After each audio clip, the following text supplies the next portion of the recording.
In the figure above, BD is parallel to AE. What is the length of CE? Okay, so this question is really having us look at two similar figures. We have the small triangle CBD, and of course we've got the bigger triangle, triangle ACE. Remember, similar figures have the same angle measures and corresponding sides are proportional. So if we have the values of one of them, we can create a proportion to find the length of the other. So focusing on what we're being asked for, we're being asked for CE, which is the hypotenuse of the longest, or rather the bigger triangle. That's what we need. That corresponds to the hypotenuse of the small one right here. So if we found the hypotenuse of the small one, we can then proceed with this question.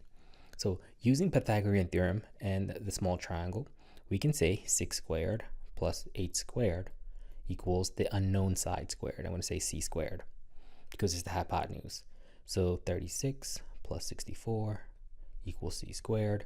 100 equals c squared. So c equals 10. This part here is 10. But for some of you, you might have already looked and saw this is really a 3, 4, 5 triangle. But it's by factor of 2, so this became a 6, this becomes an 8. This should have been pretty straightforward. That's 10 as a time-saving strategy. Okay, so now let's set up a proportion to figure out length CE. I'm going to actually call that x because that's what we're looking for. So to set up a proportion, just use corresponding sides, right? On the small triangle, I have 10 as the hypotenuse, and I've got 6 as one of the legs. So we have to follow that same pattern on the bigger triangle, the yellow triangle. So we don't have the hypotenuse, we called it x, but we do have the leg as 18. So all you do here is cross multiply.